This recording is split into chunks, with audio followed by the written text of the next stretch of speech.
Hello students, मैं अविराज आपका स्वागत करता हूं वेक्टर के सेकेंड लेक्चर में। चलिए हम लोग बढ़ते हैं अपने वीडियो की तरफ। तो चलिए देखते हैं। जैसा कि आप देख रहे हैं कि स्क्रीन पे लिखा हुआ है वेक्टर 2। मतलब मैंने वेक्टर पे एक वीडियो बना चुका हूं मैं, जिसमें आप वेक्टर को समझ सकते हो। वेक्टर आया कैसे, वेक्टर का यूज क्या है, वेक्टर में क्या मैथमेटिक्स लागू होना चाहिए और क्यों होना चाहिए। आज हम उसी को एक्सटेंड करेंगे और आज हम लोग पढ़ने वाले हैं कि वेक्टर के कुछ टॉपिक्स को, मतलब वेक्टर के अंदर कुछ कुछ पैरामीटर्स जो आते हैं उसको सीखने वाले हैं।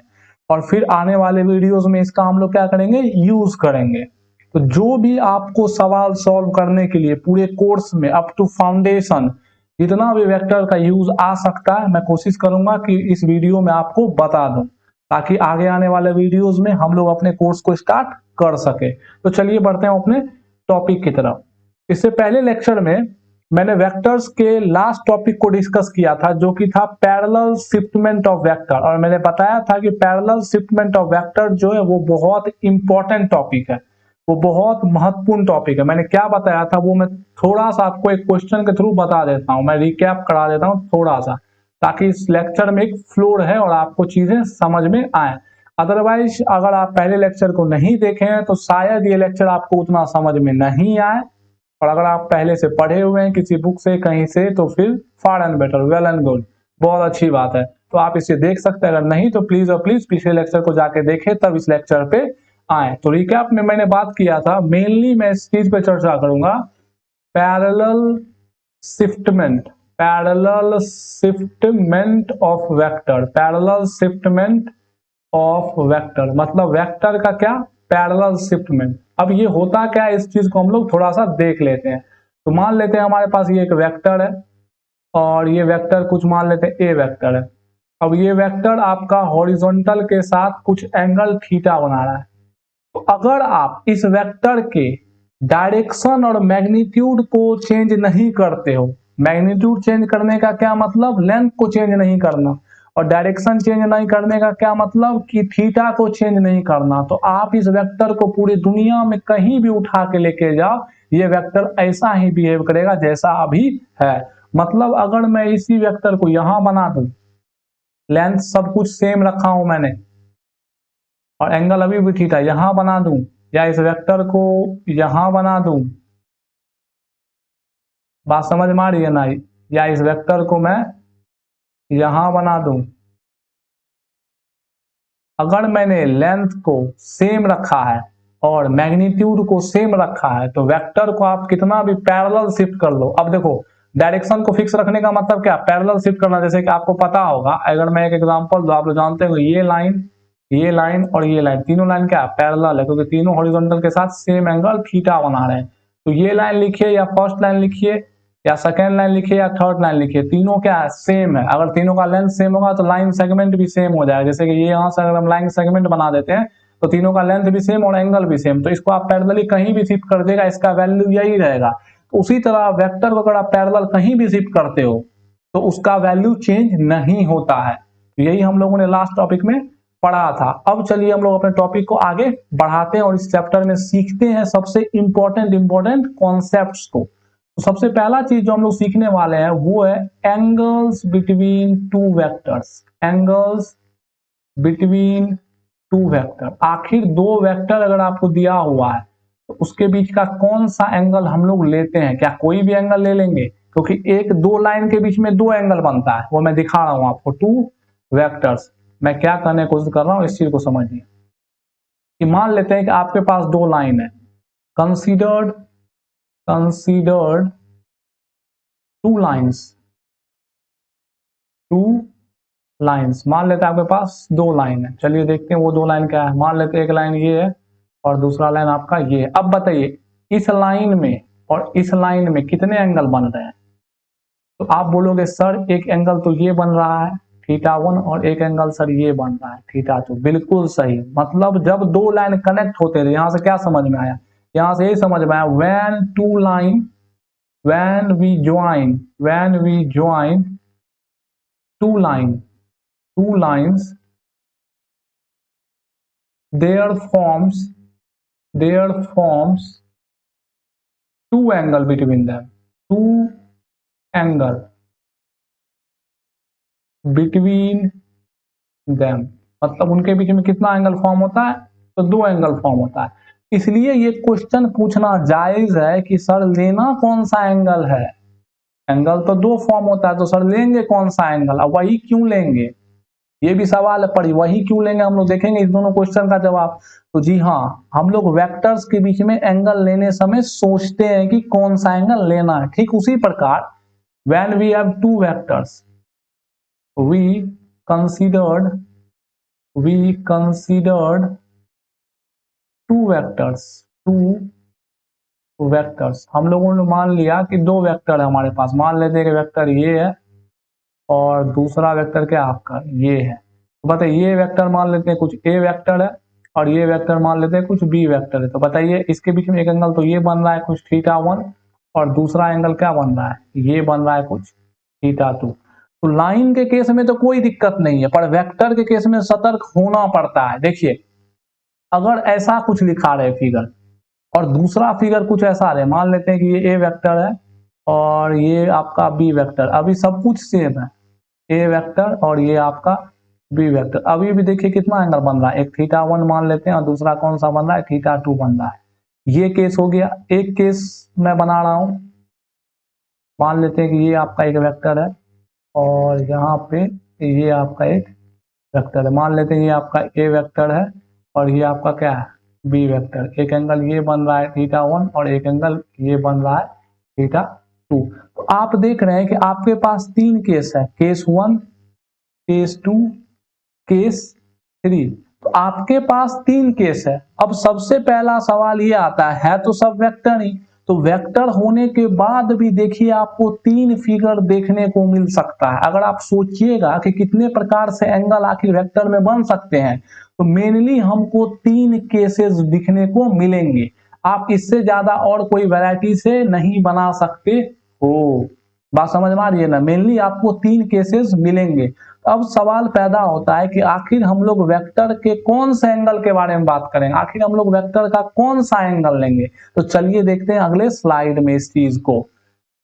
अब देखिए, अब आपको पता है कि आपके पास 3 केस है, केस 1, केस 2 और केस 3। अब सवाल सस्पिशन उठ गया, डाउट उठ गया, यार केस तो 3 फॉर्म हो सकता है, तो फिर लेना कौन है। तो जी हाँ, वी टेक, अब हम लोग देखते हैं कि कौन सा लेते हैं। We take that angle between two vectors,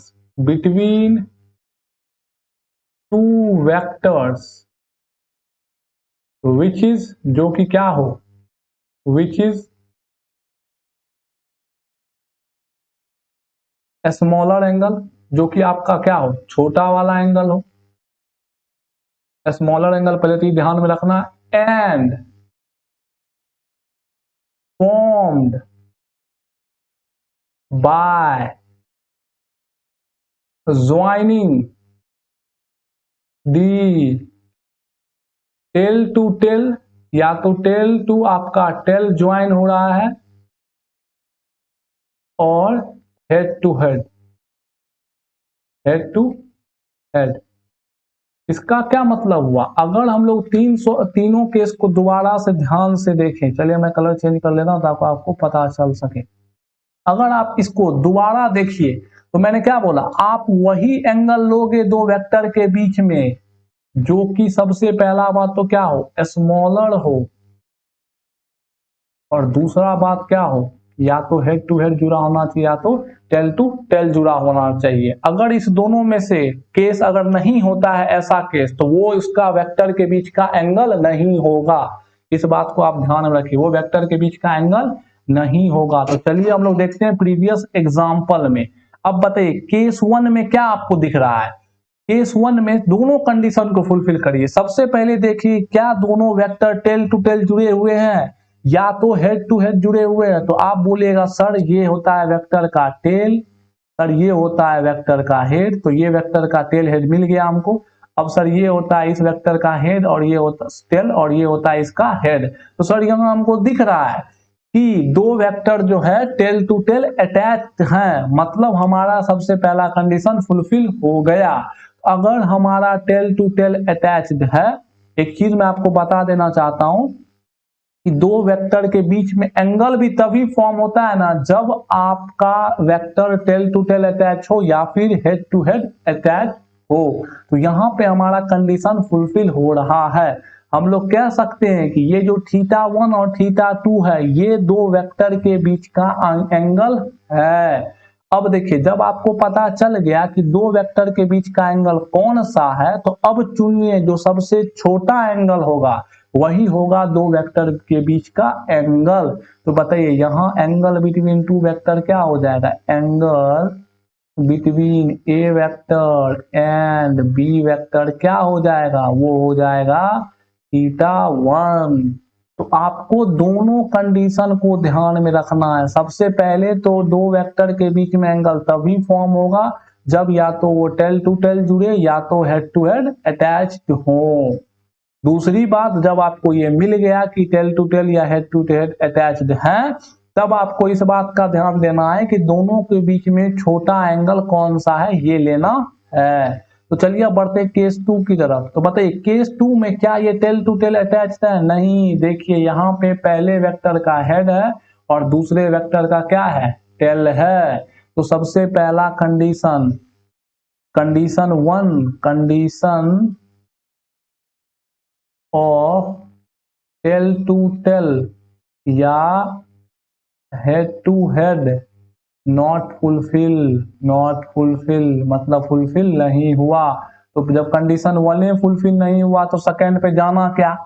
अब तीसरा भी देखते हैं, तीसरा में भी सेम केस आप देख सकते हैं, सेम कंडीशन सेम केस।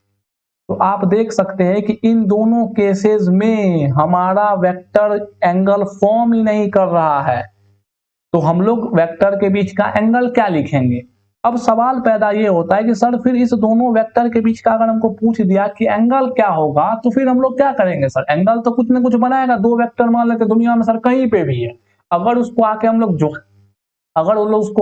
लोग ज्वाइन करते हैं तो वो तो एंगल बनाएगा। तो सर वो एंगल कैसे फाइंड करेंगे, तो चलिए देखते हैं हम लोग अगले पेज में कैसे फाइंड करेंगे। तो चलिए उठा लेते हैं केस 1 और केस 2 को, किडनैप नहीं करना है, सिंपली अपने बोर्ड पे लेकर आना है। सबसे पहले तो केस 2 की चर्चा करते हैं। चलिए देखिए केस 2 हमारा कैसे था, इसको देख लेते हैं थोड़ा सा। केस 2 क्या था कि कुछ इस प्रकार से था, एक वेक्टर ऐसे है और एक वेक्टर ऐसे है। अब देखिए ये मान लेते हैं आपका ए वेक्टर था और ये आपका था क्या, बी वेक्टर। अब ये था हमारा एंगल θ1 और इधर था कुछ एंगल θ2, इधर था कुछ एंगल θ2। अब देखिए ये तो इसके बीच का एंगल नहीं हुआ, तो हम लोग को इसके बीच का एंगल जानना है। What is the angle between these vector. अगर सवाल कोई आपसे ये पूछे कि what is the angle between vector A and vector B, अगर कोई आपसे ये सवाल पूछे तो सर क्या करेंगे। तो क्या करना है इस चीज को देखिए। आपको पता है कि वेक्टर को हम लोग पैरेलली शिफ्ट कर सकते हैं। जी हाँ, वेक्टर को हम लोग पैरेलली शिफ्ट कर सकते हैं। तो बी को आराम से बना दीजिए जहां पे है, कोई दिक्कत नहीं। अब देखिए अगर हम इस ए को आगे पैरेलली शिफ्ट कर दे तो कोई हर्जा क्या, कोई दिक्कत क्या, नहीं। देखिए एंगल भी चेंज नहीं हुआ, एंगल अभी भी थीटा ही बनाएगा हॉरिजॉन्टल के साथ और आपका मैग्नीट्यूड भी चेंज नहीं हुआ। मतलब अगर इस बी वेक्टर को हम लोग मतलब ए वेक्टर को हम लोग आगे शिफ्ट किए, ए वेक्टर को क्या किए, आगे शिफ्ट कर दिए, तो देखिए अभी भी हॉरिजॉन्टल के साथ वही एंगल बन रहा है, एंगल भी चेंज नहीं हुआ। कहने का मतलब क्या, एंगल वही है, θ1 ही बन रहा है। देखिए पैरेलल हम लोग शिफ्ट कर सकते हैं वेक्टर को, तो हम लोग क्या किए, तो वेक्टर को पैरेलली शिफ्ट कर दिए तो बन गया आपका क्या, ये वेक्टर यहां आ गया। अब देखिए ये दोनों वेक्टर का अब आप देख सकते हैं कि वेक्टर का टेल टू टेल क्या हो गया, अटैच्ड हो गया। टेल टू टेल क्या हो गया, अटैच्ड हो गया। तो अब हम लोग कह सकते हैं कि इस दोनों वेक्टर के बीच का एंगल ये होगा। तो बताइए अगर ये θ1 है तो ये क्या होगा, 180 माइनस θ1। एक दूसरा एंगल होगा जो कि ये होगा कुछ θ2। अब इसमें बहुत बच्चों को ये कंफ्यूज हो रहे होंगे कि सर आप ए को पैरेलल शिफ्ट किए, एंगल तो चेंज कर दिए, सर ये क्या बात हुआ, एंगल बदल दिए। अरे नहीं न रे बाबा, एंगल थोड़ी बदले हैं। अभी भी देखिए ये वेक्टर एक चीज बताइए, हॉरिजॉन्टल के साथ कितना एंगल बना रहा है। देखिए ये वेक्टर अगर आप हॉरिजॉन्टल के साथ देखिएगा तो कितना एंगल बना रहा है, 180 बना रहा है। और आगे शिफ्ट कर दे तब देखिए हॉरिजॉन्टल के साथ कितना बना रहा है, 180 ये बना रहा है। ये θ1 देखिए इसके साथ बना रहा है। अगर हम लोग ये बात कर रही तो थीटा इसके साथ ना बना रहा है, हॉरिजॉन्टल के साथ अभी थोड़ी उसका रिलेशन है। हॉरिजॉन्टल के साथ तो जो रिलेशन है वो तो 180 का है, तो हॉरिजॉन्टल के साथ जो रिलेशन होगा वो ना हम लोग देखेंगे। ये अगर कह देंगे कि ये वेक्टर बी वेक्टर के साथ θ1 एंगल बना है तो ये बात ही बोलना गलत है। जब ये बात हम बोलिए दिए कि ए वेक्टर के बी वेक्टर के साथ θ1 बना है, तब आप फाइंड क्यों कर रहे हैं दूसरा चीज, तब आप काहे एंगल के पीछे लगे हैं जब आपको एंगल पता ही चल गया कि ए और बी के बीच का एंगल θ1 है।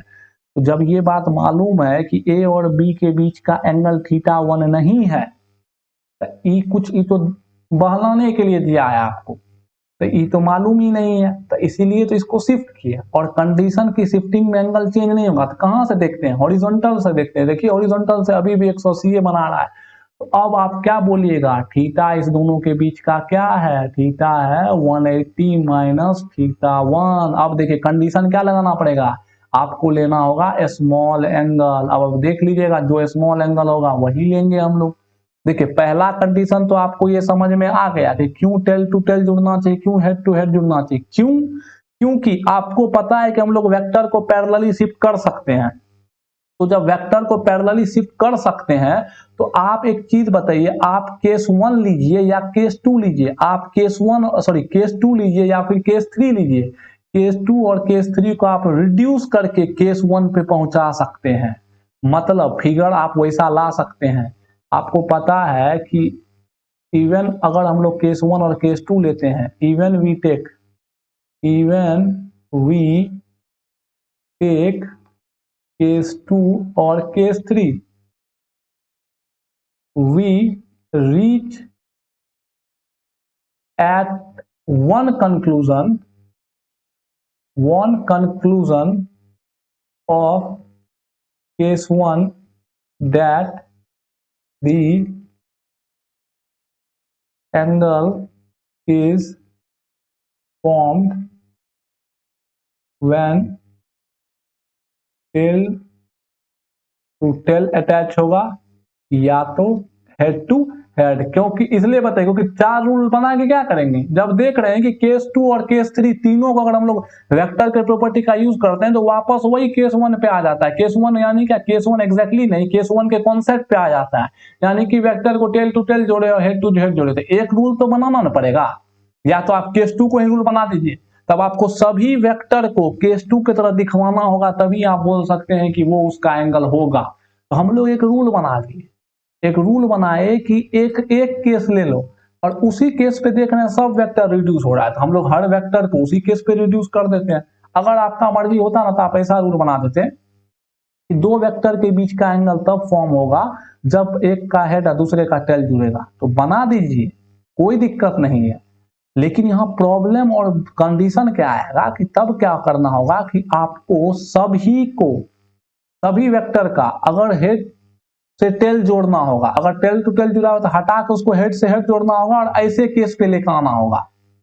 और दूसरा बात क्या होगा कि एक चीज देखिए, इसकी ब्यूटी को खराब कर देता है। किस चीज के ब्यूटी को, ये खराब कर देता है आपको पैरेलल शिफ्टमेंट के ब्यूटी को। ये कितना सुंदर लग रहा है, एक छोर से दोनों निकलता हुआ कितना खूबसूरत लग रहा है। या तो ऐसा होगा, या तो इसमें एक और केस ना बन सकता, एक केस तो और आप बना सकते हो। क्या बना सकते हो कि ए को आप ऐसे फिक्स रख दो और बी को उठा के ऐसे रख दो। एक केस आप ये भी बना सकते हो, कोई दिक्कत, एक केस आप ये भी बना सकते हो। तो देखिए कितना, ये अगर θ1 है तो ये अभी क्या हो जाएगा, ये आपका 180 माइनस θ1 है। देखिए दोनों के एंगल चेंज नहीं होगा, आप हेड टू हेड जोड़िए या टेल टू टेल जोड़िए, एंगल सेम आने वाला है। ये एक दूसरा एंगल फॉर्म होगा इसके बीच का, कुछ θ2। अभी भी देखिए आपका थीटा क्या है, 180 माइनस θ1 है। देखिए कितना ब्यूटीफुल लग रहा है कि दोनों एक दूसरे की तरफ कन्वर्ज कर रहा है, यहाँ दोनों एक दूसरे को डाइवर्ट कर रहा है। इसी ब्यूटी को भी देखते हुए ये रूल बनाया गया होगा, ऐसा आप सोच सकते हैं इस चीज को। नहीं तो आप ये रूल भी बनाओ, पर ये रूल बनाओगे तो सबको इसी पे लाना पड़ेगा। इस तरह हम लोग ये रूल बनाए तो सबको क्या किए, इसी पे लेकर आ रहे हैं। देख रहे हैं आप, सबको हम इसी पे लेकर आ रहे हैं। उसी तरह आप ऐसा भी कर सकते हो, पर ब्यूटी थोड़ा खराब हो जाएगा। बात समझ में आ रही है ना। तो एक चीज और समझ में मेरे को आ गया कि आप हेड टू हेड लीजिए या टेल टू टेल लीजिए, the angle between two vector is not changing. The angle between two vectors do not change मतलब एंगल आपका क्या होगा, चेंज नहीं होगा। या तो आप टेल टू टेल जोड़िए या हेड टू हेड जोड़िए, एंगल आपका क्या रहेगा, वही रहेगा जो एक केस में आया है। तो आई होप आपको पता चल गया होगा कि दो वेक्टर के बीच का हम लोग एंगल कैसे देखते हैं और क्या लेते हैं। चलिए 2-3 एग्जांपल करते हैं तब और क्लियर होगा ये चीज। एग्जांपल्स हम लोग करते हैं और तब इस चीज को और क्लियर करते हैं। जैसे कि मान लीजिए सबसे पहला एग्जांपल से शुरुआत करते हैं कि मान लेते हैं कि ये आपका कोऑर्डिनेट एक्सिस है, ये आपका एक्स एक्सिस है, ठीक है। अब मान लेते हैं कि वेक्टर आपका ऐसे है, कुछ ए वेक्टर है और दूसरा वेक्टर आपका कुछ ऐसे है, कुछ बी वेक्टर। अब बताइए ऐसा कह दिया है कि बी वेक्टर यहां से बना रहा है 30 डिग्री और ये वेक्टर यहां से बना रहा है 60 डिग्री। अब देखिए ये दोनों अब पूछ रहा है कि फाइंड द, मैं एक ही बार क्वेश्चन लिख देता हूँ। क्वेश्चन यहाँ पे आपका एग्जाम, उसी में हम लोग डिफरेंट डिफरेंट केसेस लेके देखते रहेंगे कि find the angle between A and B, मतलब आपको ए और बी के बीच में क्या फाइंड करना, एंगल फाइंड करना है। तो बताइए, अब चलिए इस चीज को ध्यान से देखिए। अब बताइए एंगल अगर आपको फाइंड करना है ए से बी के बीच में तो आपको दो कंडीशन का ध्यान रखना पड़ेगा। सबसे पहला कंडीशन की आपका दोनों वेक्टर क्या होना चाहिए, या तो टेल टू टेल जुड़ा हुआ होना चाहिए या तो हेड टू हेड जुड़ा रहना चाहिए। अब देखिए आप जैसा कि यहाँ देख सकते हैं कि यहाँ दोनों वेक्टर आपका टेल टू टेल ही जुड़ा हुआ है। जैसे एक वेक्टर आपका ऐसे है और दूसरा वेक्टर कैसे आपका कुछ ऐसे है। अगर हम लोग डॉटेड लाइन यहाँ से एक्सिस बना दें डॉटेड लाइन से तो आप देख सकते हैं कि ये आपका वेक्टर कुछ इस प्रकार है। अब देखिए ये एंगल, ये आपका कुछ बी वेक्टर है और ये आपका कुछ ए वेक्टर है। अब देखिए ये एंगल कितना दिया हुआ है आपको 30 डिग्री दिया हुआ और ये एंगल कितना दिया हुआ है आपको 60 डिग्री दिया हुआ है। अब देखिए पहला कंडीशन तो फुलफिल हो गया, दोनों क्या टेल टू टेल जुड़ा हुआ है। तो कंडीशन वन जो कि क्या है, अटैच्ड थ्रू होना चाहिए क्या, टेल टू टेल या हेड टू हेड। पहला कंडीशन तो ये है और दूसरा कंडीशन क्या है, स्मॉलर एंगल। ये आप ध्यान रखिएगा, दूसरा कंडीशन क्या है आपका स्मॉलर एंगल नॉट। अब बताइए इसके बीच में कितना एंगल फॉर्म हो रहा था। आप बोलोगे सर दो एंगल फॉर्म हो रहा है, सर एक एंगल तो सर ये फॉर्म हो रहा है और सर दूसरा एंगल हम लोग के लिए दूसरे कलर से दिखाते हैं, दूसरा सर एंगल ये फॉर्म हो रहा है। आप बोलोगे यार दो एंगल फॉर्म हो रहा है, एक हो रहा है θ1 और दूसरा हो रहा है आपका θ2। तो देखते हैं कौन सा एंगल इसका आंसर होगा। तो बताइए आंसर क्या होगा, आंसर वही ना एंगल होगा जो स्मॉलेस्ट एंगल होगा। तो यहाँ क्या लिखेंगे, चूज दी स्मॉलेस्ट एंगल, मतलब आपको चूज करना है स्मॉलेस्ट एंगल। स्मॉलेस्ट एंगल जो सबसे स्मॉलेस्ट एंगल होगा वो आपको चूज करना है दो वेक्टर के बीच में। तो बताइए अगर हम लोग θ1 कैलकुलेट करते हैं, अगर हम लोग θ1 कैलकुलेट करते हैं तो कितना आएगा, बताइए ये 60 है, ये हो गया आपको 90, तो 60 90 कितना हो गया 150 और 3 30, तो 180 डिग्री आ गया ये। और बताइए अगर हम लोग एंगल θ2 कैलकुलेट करते हैं तो बताइए कितना हो गया, ये 30 हो गया तो ये कितना हो गया 60 और 90, 60 और 90 कितना हो गया 60 90 150 150 और ये क्या हो गया 30। यहाँ मतलब क्या दोनों से ऑब्वियसली बात देखिए, एक 180 आ गया दूसरा भी 180 ना होगा क्योंकि दोनों के बीच में फुल रोटेशन में 360 बनता है। तो अगर एक 180 आ गया तो दो दूसरा भी क्या होगा 180। मतलब यहाँ पे आंसर क्या हो सकता है आपका, जो आंसर होगा वो क्या हो सकता है, आंसर आप θ1 लीजिए या θ2 लीजिए, दोनों सही है लेकिन इसका वैल्यू क्या होगा 180 होगा। मतलब ये हो गया इसका आंसर, मतलब आपको आंसर मिल गया ना। अब चलिए हम लोग बढ़ते हैं दूसरे क्वेश्चन की तरफ। मेनली आप इस दो कंडीशन को याद रखिए, आपका हर एंगल वाला क्वेश्चन आराम से बनेगा और समझ में आएगा। अब चलिए हम लोग बढ़ते हैं दूसरे क्वेश्चन की तरफ और कॉन्सेप्ट को समझने की कोशिश करते हैं। अब देखते हैं दूसरा क्वेश्चन। मान लेते हैं कि आपके पास एक बॉडी रखा हुआ है, एक बॉडी रखा हुआ है, कोई दिक्कत नहीं सर जी, बॉडी रखती है हम लोग। अब देखिए ये बॉडी का मान लेते हैं कुछ मास है 2 kg का, कोई दिक्कत नहीं सर जी। अब इस पे एक फोर्स लग रहा है ऐसे की तरफ 2 न्यूटन का, कोई दिक्कत नहीं सर जी। अब ये जो लग रहा है ये हॉरिजॉन्टल के साथ 30 डिग्री से लग रहा है। अब इस पे एक फोर्स लग रहा है इधर की तरफ, वो ऐसे लग रहा है आपको कुछ 60 डिग्री पे, और जिसका वैल्यू है 4 न्यूटन। और ये है आपका ए वेक्टर, क्योंकि हम लोग ऊपर में क्वेश्चन में ए वेक्टर लिखे हैं, ये आपका बी वेक्टर। तो अब आपको बताना है जस्ट वही चीज कि ए और बी के बीच में क्या एंगल फॉर्म हो रहा है। तो देखिए सबसे पहला सवाल, एक तरीका और हम आपको देते हैं जिससे आप कंफ्यूज नहीं होइएगा ज्यादा कि भाई एंगल लेंगे तो लेंगे कैसे। तो हम आपको एक स्टेप बता रहे हैं, उसको आप ध्यान रखिएगा, एक रूल को आप ध्यान रखिए, आपके लिए बेनिफिशियल होगा। वो रूल क्या आप समझ जाइए, मतलब कह सकते हैं कि ट्रिक स्टेप्स आप ध्यान रख सकते हैं। सबसे पहले तो एक चीज ध्यान रखिए, चूज अ यूजफुल, यूजफुल कहिए या नाइस कहिए, खूबसूरत कहिए, एक्सिस, एक्सिस कहिए, या फिर हम लोग लिख देते हैं कोऑर्डिनेट एक्सिस। जो आप पढ़े ना मैथ्स में, कोऑर्डिनेट एक्सिस चूज करिए सबसे पहले। दूसरा चीज बस करिए कि रिप्रेजेंट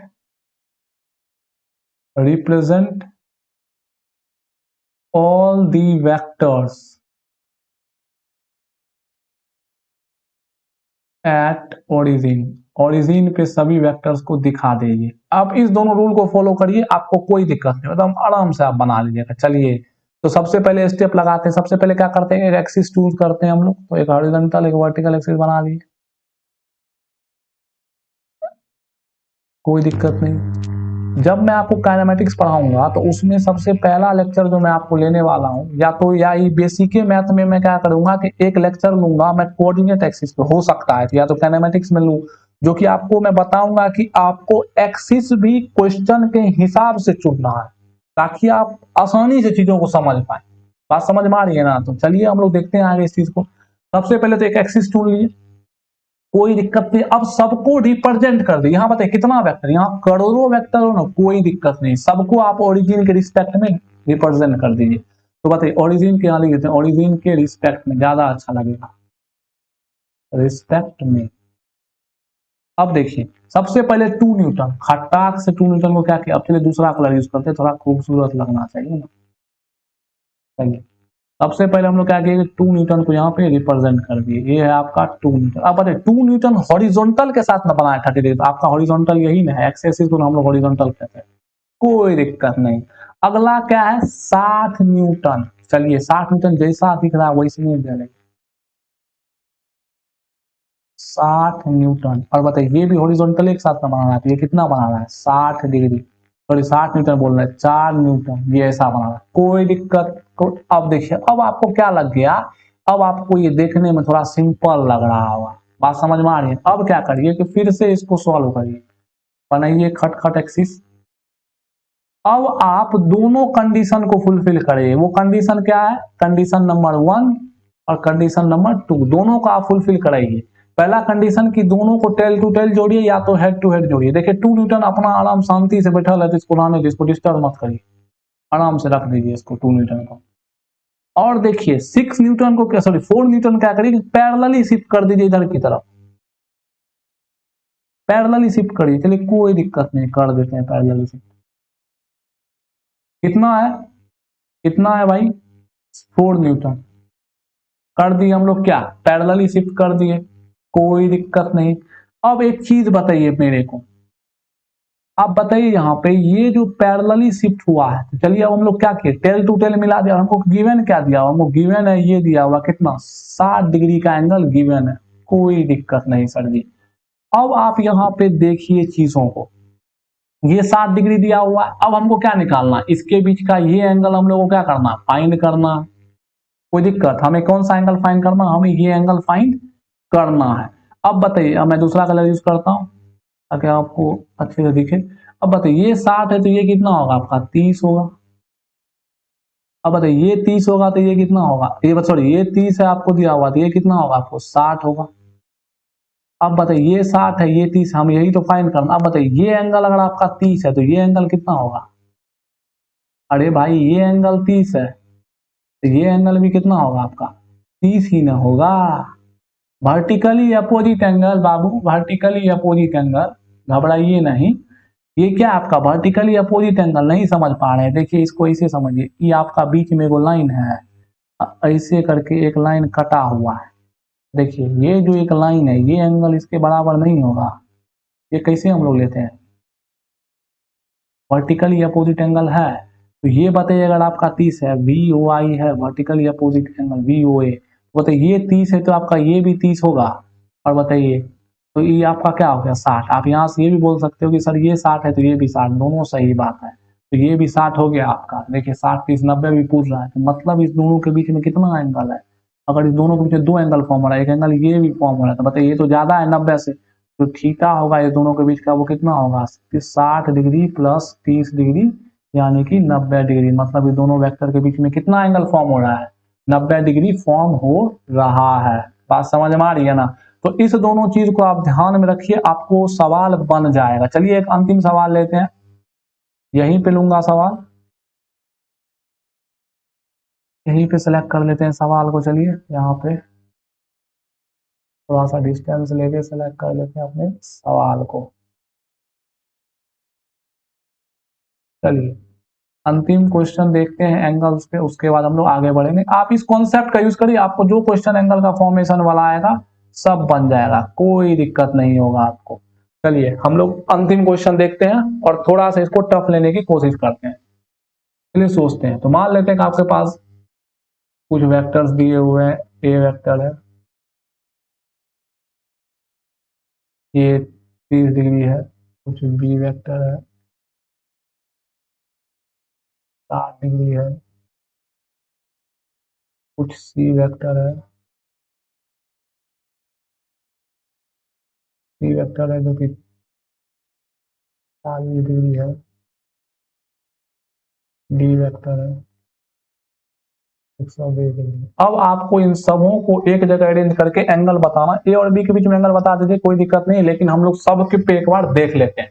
तो सबसे पहला काम क्या है कि हम लोग एक एक्सिस ढूंढेंगे, आराम से पहले क्या बना लीजिए, एक एक्सिस बना लीजिए, एक एक्सिस बना लीजिए सबसे पहले, बना लिए सर। अब आराम से ओरिजिन के रिस्पेक्ट में सबको क्या कर देंगे, रिप्रेजेंट कर दीजिए, तो कर देंगे सर। तो करिए, सबसे पहले ए को उठाते थे, ए क्या है, ऐसे कुछ दिख रहा है, चलिए कोई दिक्कत नहीं सर। ए हॉरिजॉन्टल के साथ बनाया था, हॉरिजॉन्टल यही है 30 डिग्री लिख दीजिए। अब देखिए बी को, देखिए बी कुछ ऐसे दिख रहा है हमको, और वो हॉरिजॉन्टल के साथ कितना एंगल बना रहा है, हॉरिजॉन्टल के साथ बना रहा है वो 60 डिग्री का एंगल। हॉरिजॉन्टल के साथ कितना, ऐसे देखिए 60 तो दिखने में नहीं लग रहा पर बना रहा है 60, तो पक्का ये कैसा होगा, कुछ ऐसा होगा ना, कुछ ऐसा ही एंगल होगा ना, हॉरिजॉन्टल के साथ 60 बना रहा है तो कुछ ऐसे होगा। लॉजिकल लग रहा है आपको? देखिए 90 यहीं पे पूछ रहा है, तो ये कभी 60 होगा, 60 नहीं होगा, ये बात आपको समझ में आता है। ऐसा भी चकमा कोई आपको दे सकता है, ये भी ध्यान में रखिएगा, 60 डिग्री। यहाँ से तो सर तुरंत ही पता चल गया कि दोनों के बीच में एंगल 90, तो कोई दिक्कत नहीं, सब पे हम लोग देख रहे हैं। अब बताइए 120 बना है तो ये कुछ ऐसे होगा, ये थोड़ा समझो आ रहा है, यहाँ तक 90 होता है तो इससे आगे जाएगा तो 120 बनेगा। ये एंगल दिया हुआ है कितना आपको, 120 डिग्री। अब बताइए आपको डी सी कितना दिया हुआ, सी 40 दिया हुआ, तो सी कुछ यहाँ से बीच से निकलेगा, ये क्या होगा आपको 40 बना रहा है मान लेते हैं। अब देखिए आपको सब अरेंज हो गया, जिसके बीच में एंगल पूछ दे, आपको सबसे पहले पूछ देगा मान लेके थीटा, पहला केस में पूछ देगा बताइए ए और बी के बीच में थीटा क्या होगा, तो ए और बी के बीच में थीटा खट से बोल दीजिएगा क्या होगा, ए यहाँ है अब बी यहाँ है, टेल टू टेल जुड़ा हुआ है, टेल टू टेल जुड़ा है, सब यहाँ टेल टू टेल जुड़ा हुआ है। देखिए 30 प्लस 60 कितना बोल दीजिएगा, 90 खट से। दूसरा कोई पूछ देगा कि हमको बताओ भाई कि ए और सी के बीच में जितना कॉम्बिनेशन बन सकता है कोई दिक्कत नहीं, सी देखिए यहाँ है, ए यहाँ है, तो 40 से बन रहा है, 40 30 70 डिग्री बन रहा है। कोई आपसे पूछ देगा कि बताओ भाई कि हमको ए और डी के बीच में कितना एंगल बन रहा है, तो बताओ ए यहाँ है और डी यहाँ है, तो देखो ई 30 है, 30 घटा दीजिएगा तो ये एंगल बन रहा है ए और डी के बीच में, तो 120 में से 30 घटा देगा तो कितना हो जाएगा, 90 डिग्री बन रहा है। कितना बन रहा है, 90 डिग्री बन रहा है। अगर कोई आपसे पूछ देगा कि बी और डी के बीच में बताइए कितना एंगल बन रहा है, देखिए सब तो देख लिया, बी यहाँ है और डी देखिए इधर है, डी है यह है, बी डी देखिए, ई जोड़िए 60, ई जोड़िए 30। अब देखिए, अब स्मॉलेस्ट एंगल देखिए, स्मॉलेस्ट एंगल का भी ध्यान रखना है कि खटा खटा बस बनाते जाइएगा। हो गया। अब देखिए बी यहाँ है तो इधर हो गया 60, 30, 90 या देखिए 60 और 20 180, तो इधरों से 180 न बनेगा, आराम से 180 लिख दीजिए। तो जो आपसे पूछे आप सब कर सकते हैं, आपको और कोई कॉम्बिनेशन बनाना बन जाएगा, बना लीजिएगा, आपको हर का एंगल निकल जाएगा, डोंट वरी। बस आप इसका ध्यान रखिए, इस चीज का ध्यान रखिए और इस चीज का ध्यान रखिए, दोनों का बारीकी से ध्यान रखिए और सबको सॉल्व करिए। आपको कोई भी दो वेक्टर के बीच में एंगल लेने में कोई भी कठिनाई नहीं आएगी।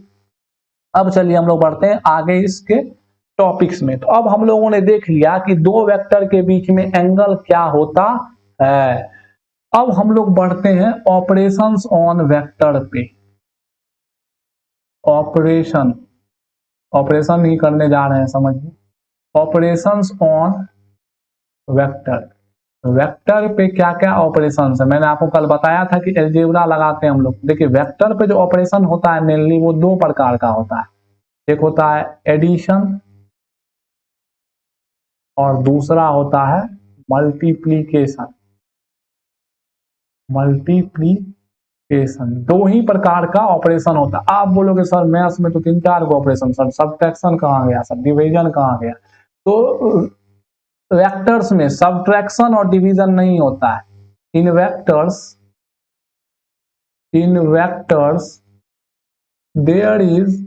there is no subtraction और डिवीजन। मतलब वेक्टर में सब्ट्रैक्शन नहीं होता है और डिवीजन नहीं होता। अब ऐसा क्यों होता है, इस चीज को समझते हैं व्हाई।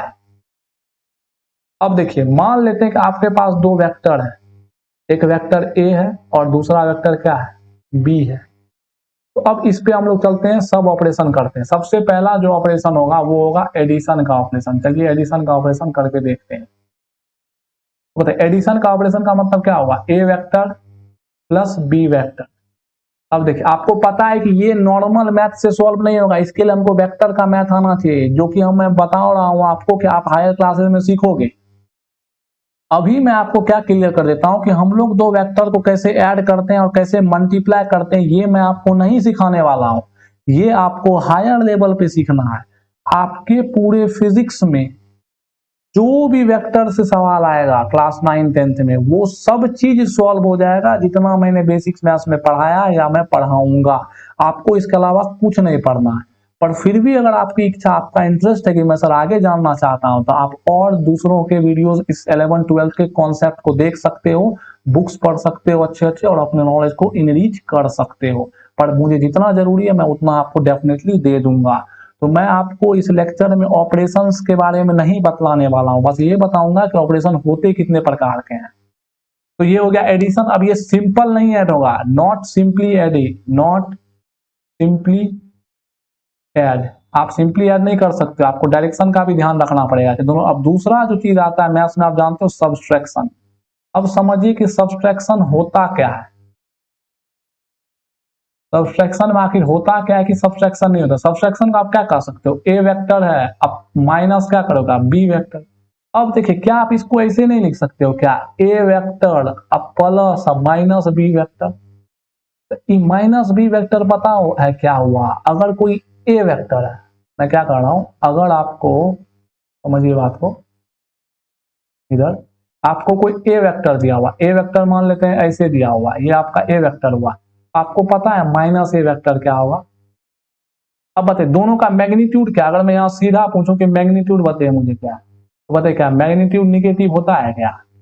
आप बोलोगे नो सर, तो आपको पता है सर मैग्नीट्यूड सर यही है, या तो ऐसे दिखाई या तो सिंपल ऐसे दिखा दो, वो भी मैग्नीट्यूड को दिखाता है ये। तो बताइए माइनस क्या बता रहा है, माइनस बता रहा है डायरेक्शन को, कि मतलब इसका डायरेक्शन क्या है, अपोजिट डायरेक्शन है, इसकी अपोजिट डायरेक्शन है। तो अगर कहीं वेक्टर में माइनस लगा हुआ है तो इसका क्या मतलब है, वो अपोजिट डायरेक्शन में जुड़ा हुआ है। जैसे कि मान लेते हैं आपके पास एक वेक्टर ए है, ठीक है, और एक वेक्टर आपको क्या है, मान लेते हैं ऐसे दिया हुआ है आपको बी वेक्टर। अब आपसे कोई पूछ दिया कि बताइए ए वेक्टर माइनस बी वेक्टर क्या होगा, आप क्या करोगे? आप जानते हो कि ए वेक्टर तो ए वेक्टर है, कोई दिक्कत नहीं, पर माइनस बी हो गया था, जैसा डायरेक्शन उसको क्या कर दो, अपोजिट कर दो, तो ये हो गया माइनस बी वेक्टर, इसका मैग्नीट्यूड बी ए वेक्टर है, और ये था आपका क्या, ये था आपका बी वेक्टर। अभी भी आप क्या करोगे, ऐड ही करोगे, अभी भी आप क्या करोगे, एडिशन ही कर रहे हो। माइनस बस बताता है आपका डायरेक्शन अपोजिट है, डायरेक्शन अपोजिट हो गया और कुछ नहीं बताता है, इसलिए आपका वेक्टर में सब्ट्रैक्शन आता ही नहीं है। सब्ट्रैक्शन का मतलब ये होता है एडिशन, पर डायरेक्शन उल्टा करके।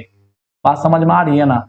अब चलिए हम लोग बढ़ते हैं तीसरे कहानी पे। तीसरा कहानी क्या है आपका? तीसरा कहानी है मल्टीप्लीकेशन।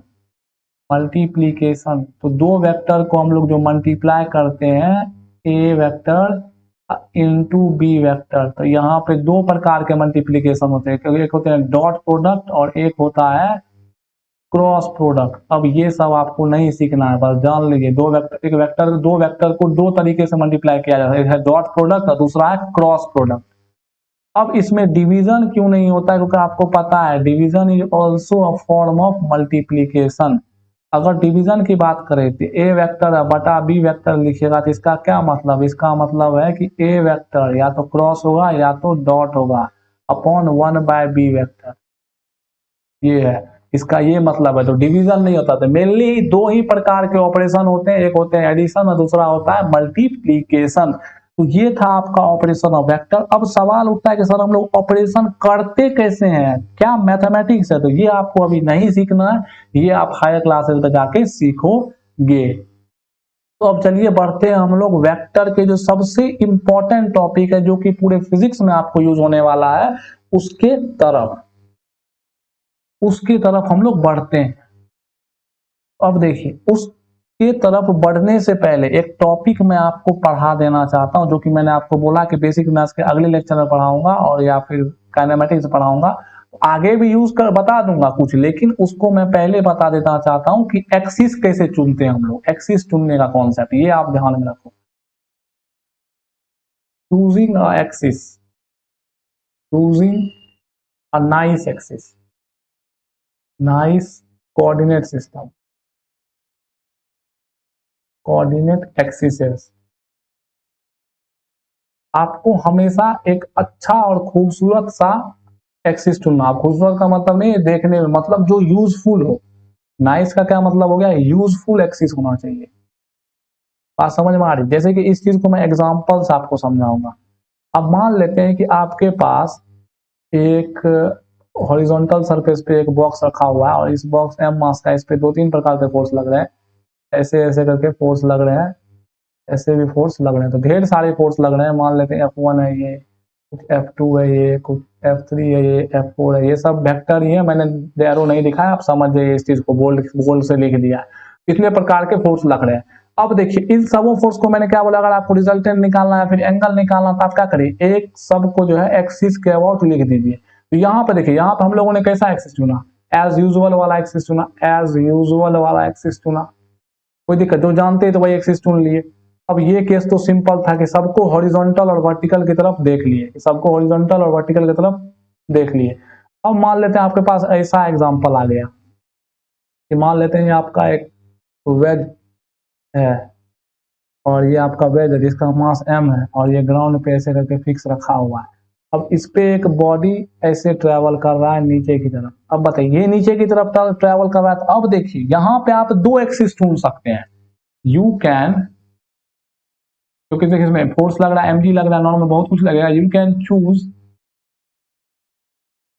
टू एक्सिस, मेनली दो चूज किया जाता है, two axis, two type of axis here. अब देखिए कौन कौन सा, एक तो आप क्या कर सकते हैं कि जो आपका एज यूजुअल है उसको चूज करिए,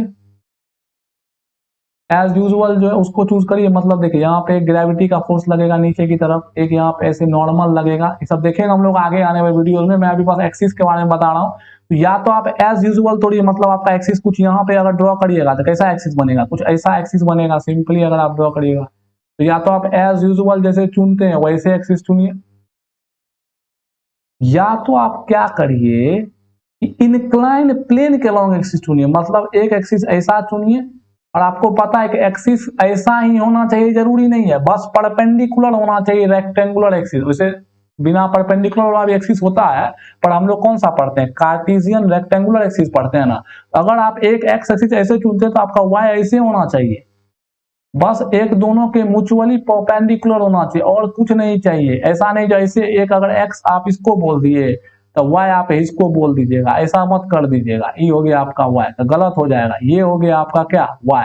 तो ये हुआ choosing axis, choosing axis along the inclined plane, inclined plane. मतलब जो आपका इंक्लाइंड प्लेन है, ये आपका इंक्लाइंड प्लेन है, ये हम लोग क्या किए कि इंक्लाइंड प्लेन के तरफ ही क्या कर लिए, एक्सिस को चूज कर लिए। अब देखिए हम क्या करना पड़ेगा, ये फोर्स देखिए इसी एक्सिस के लॉन्ग लाई कर गया। अब हमको फोर्स का कंपोनेंट देखना नहीं पड़ेगा, जो बोल रहे थे ना उस दिन एक्स कंपोनेंट वाई कंपोनेंट वाला बात, वो नहीं देखना पड़ेगा। तो ये कंपोनेंट मैंने क्या बोला, ये आपको अगले स्लाइड में मैं समझाऊंगा। पहले मैं एक्सिस के बारे में बताता हूँ। जब आपको सवाल कॉम्प्लिकेटेड या किसी और प्रकार का आए तो जो आपको लगे सबसे आसान एक्सिस है वही आप चूज करिए। इसको यूजफुल बोलिए या फिर इजी वाला एक्सिस बोलिए। यहाँ पे ये थोड़ा डिफिकल्ट साबित होता है। अब ये कैसे डिफिकल्ट साबित होता है वो हम लोग आने वाले वीडियोस में देखेंगे। काइनेमेटिक्स में मैं आपको 2-3 एक्सिस, एक क्वेश्चन में 2-3 एक्सिस लेके समझाऊंगा, ताकि आपको ये पता चल सके कि आखिर चूज करना नॉर्मल एक्सिस क्यों जरूरी है। तो ये हो गया आपका दूसरा क्वेश्चन। अब इसी प्रकार के बहुत सारे क्वेश्चन आ सकते हैं आपको। इंक्लाइन प्लेन ही जनरली आता है। बैंकिंग ऑफ रोड्स में भी फिर दिक्कत होता है। अब स्फीयर आ जाता है, उसके केस में दिक्कत होता है। मेनली आप इस दो का ध्यान रखें, इससे ज्यादा टफ तो आने वाला है ही नहीं। आईटी में इतना तक ही जाता है, इससे आगे नहीं बढ़ता है उतना। तो जो आपका फेवरेबल एक्सिस होता है वही एक्सिस आप चूज किया करिए। प्रोजेक्टाइल में भी यही ध्यान देता है कि मान लेते हैं कोई बंदा है, वो क्या किया कि यहाँ से इस पे है और यहाँ से आपको बॉल को फेंक दिया, ऐसे ये बॉल ऐसे गिरेगा। अब जो आपको इसको कैलकुलेशन करना है तो हम लोग क्या करते हैं कि इस इंक्लाइन प्लेन पे ही एक्सिस चूज कर लेते हैं, ना कि ऐसा वाला एक्सिस चूज करते हैं, ना कि ऐसा वाला एक्सिस चूज करते हैं। ये थोड़ा कॉम्प्लिकेटेड साहब, ये तो आपका नॉर्मल एक्सिस है। ये क्या हुआ, इंक्लाइन प्लेन के अलोंग ये एक्सिस मान लीजिए। तो जो आसान पड़ता है हम लोग वो काम करते हैं। बात समझ में आ रही है ना। तो अब चलिए हम लोग इसके नेक्स्ट टॉपिक की तरफ बढ़ते हैं, जो कि बहुत महत्वपूर्ण टॉपिक है। वो टॉपिक है आपका रिजोल्यूशन, रिजोल्यूशन ऑफ वेक्टर्स। अब जिसने मेरा कल वाला लेक्चर नहीं देखा है उसे ये टॉपिक का फील एकदम नहीं आएगा, बहुत कम आने वाला। आप इसके रूल को समझ जाओगे, हर चीज आप सवाल भी लगा लोगे, पर इसका फील नहीं आएगा। क्योंकि पहले लेक्चर में मैंने बताया है कि जब 2D में आप जाइएगा तो हम लोग एक तकनीक डेवलप करना चाहते हैं कि 2D को क्या करते हैं हम लोग 1D में तोड़ देते हैं, और हमें पता है कि हम 1D में सवालों को इजिली सॉल्व कर सकते हैं। तो वही तकनीक जो है, उसी तकनीक को हम लोग कहते हैं रिजोल्यूशन ऑफ वेक्टर। और इस रिजोल्यूशन ऑफ वेक्टर जो है ब्रह्मास्त्र है वेक्टर का। इसकी मदद से आप वेक्टर के हर सवालों को कर सकते हो।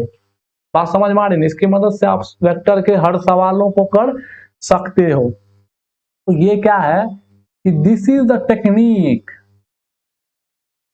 This is the mathematical technique, mathematical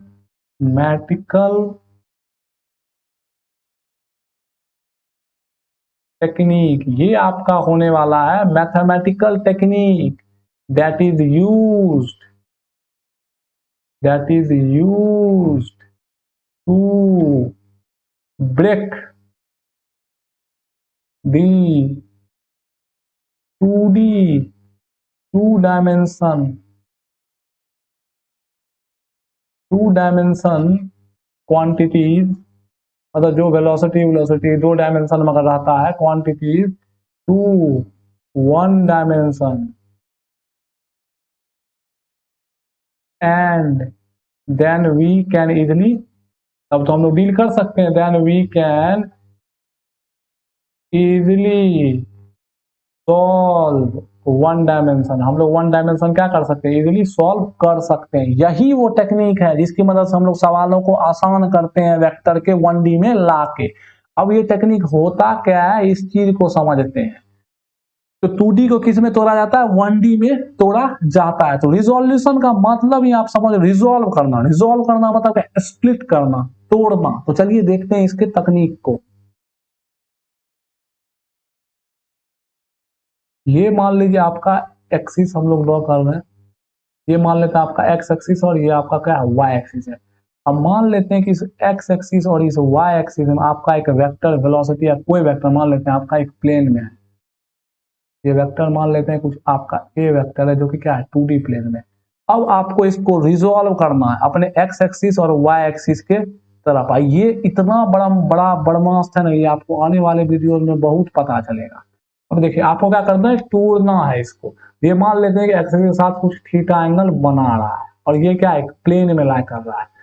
तो बताइए अब इसको तोड़ने के लिए हम लोग सब मैथ सीख चुके हैं। मैं बोल रहा हूँ ना, आप जितना बेसिक मैथ मैंने पढ़ाया, अगर आपको उतना नॉलेज है तो आप हर चीज को कर सकते हो, हर चीज को आप अपने सिलेबस के अकॉर्डिंग कर सकते हो। अब देखिए, तो बताइए यहाँ से हम लोग इसका क्या हो गया, हेड हो गया। यहाँ से हम लोग क्या करते हैं, परपेंडिकुलर इस पे ड्रॉ करते हैं और एक इधर करते हैं, कोई दिक्कत नहीं। अब बताइए ये थीटा है, ये क्या आपका एक्स एक्सिस है और ये क्या आपका वाई एक्सिस है। देखिए ये क्या है, आपको इसके पास एक्स भी है और क्या है, वाई है।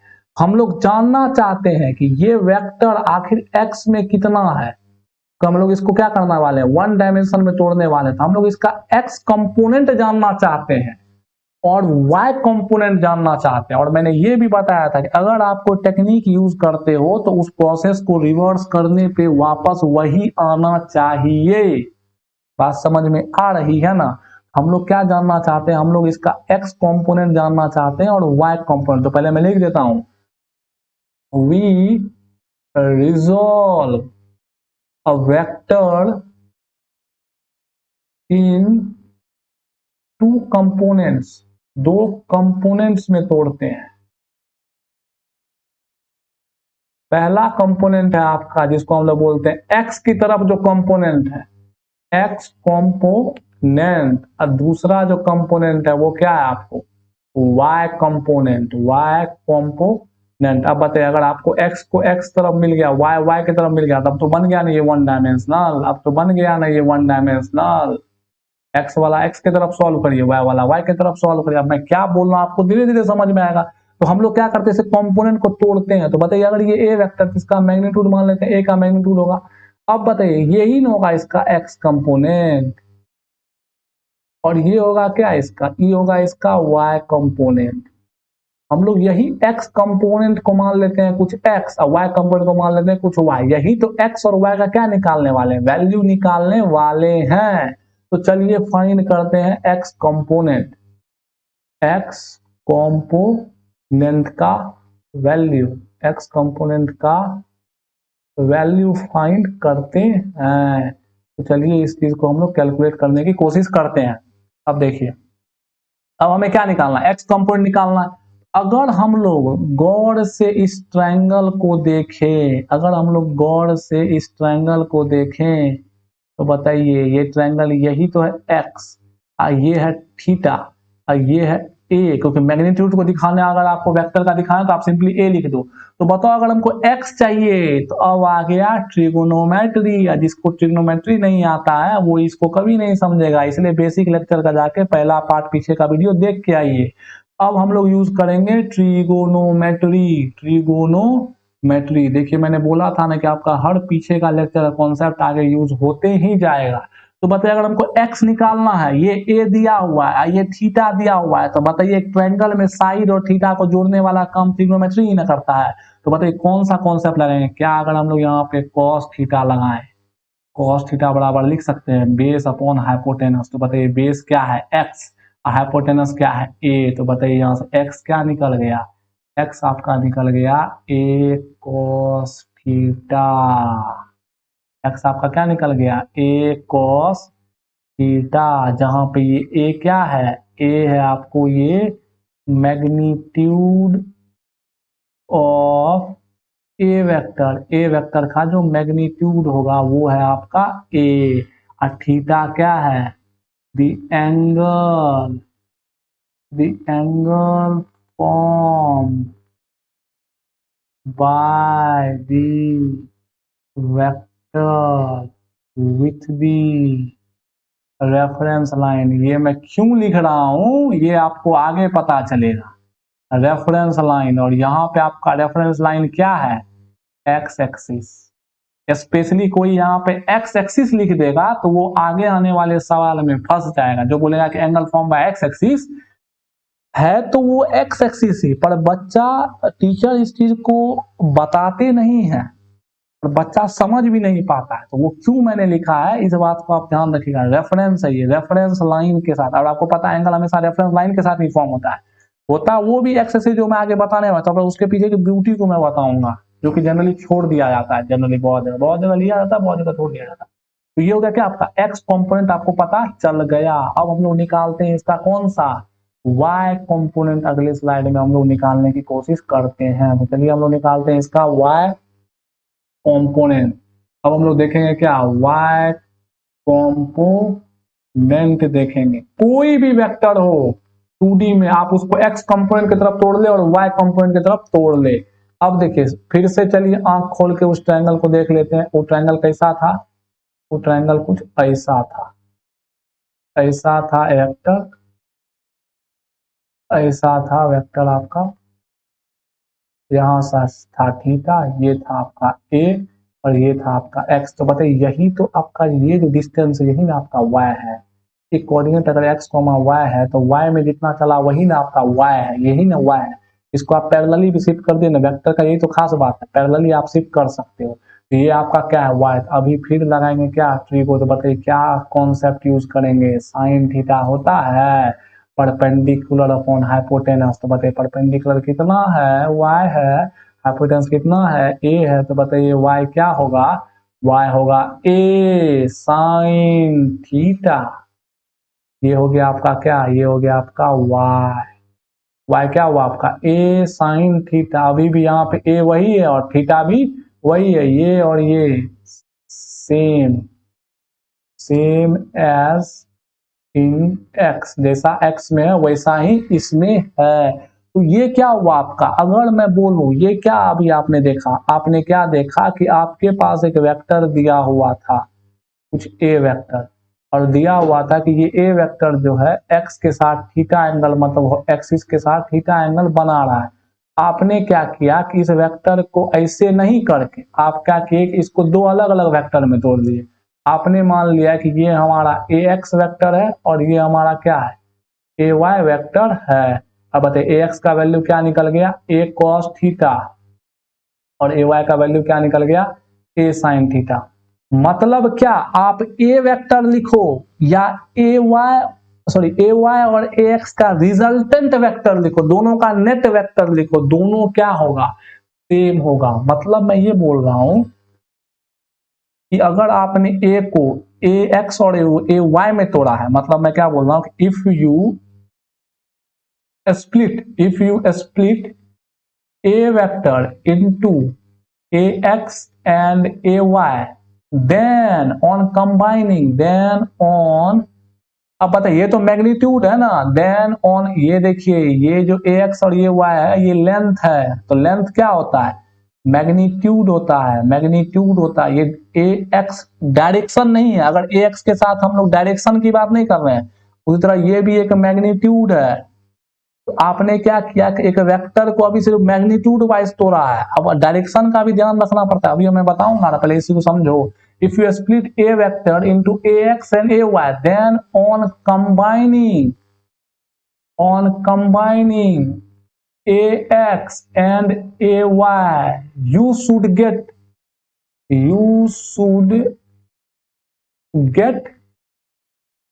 the magnitude of a vector magnitude of a vector के मैग्नीट्यूड को पाओगे, पर हमें सिर्फ मैग्नीट्यूड थोड़ी चाहिए, हमें तो पूरा का पूरा ए वेक्टर चाहिए। And you also have to find